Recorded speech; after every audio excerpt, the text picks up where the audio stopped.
As a faculty member, or an inquiring staff, or even somebody who's just curious, you might want to know a little bit more about the content covered in the Start Guide for Online Learners.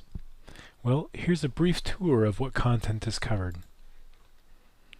I'll do a quick pass-through of each of the pages to show you what each of these topics covers, starting, of course, with the introduction.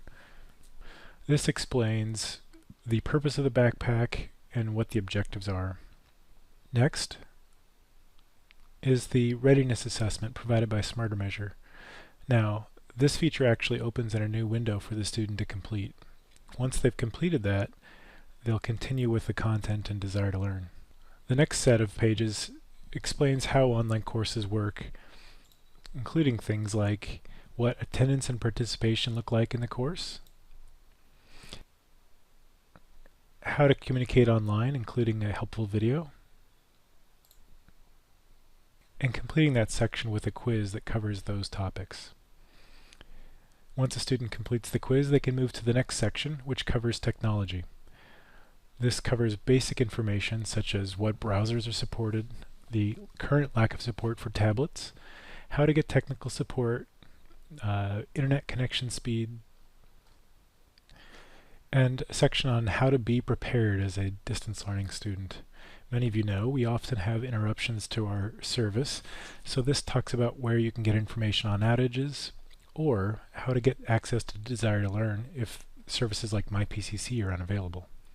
And of course, just like at the bottom of every page, there's information on contacting the Student Help Desk if you have any questions about this course or any other. In the Start Guide, we do not do an in-depth overview of using Desire to Learn. We simply direct students to where there's information, and we'll follow up with students closer to the start of the term with instructions on using Desire to Learn. The next section gets into academic integrity, what it means, what the policies at PCC are, consequences of violations, and resources for getting more help with understanding academic integrity. Next is an overview of what student services are available online. Not every service is available online, but that's something that we're working with our partners at the rest of the campuses to provide.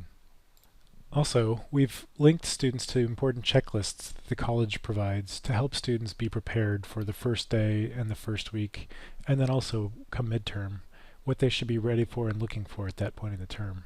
There is one last quiz, and then you've completed the Start Guide. And then finally, submitting your results back to MyPCC, including an opportunity for the student to provide feedback on their experience.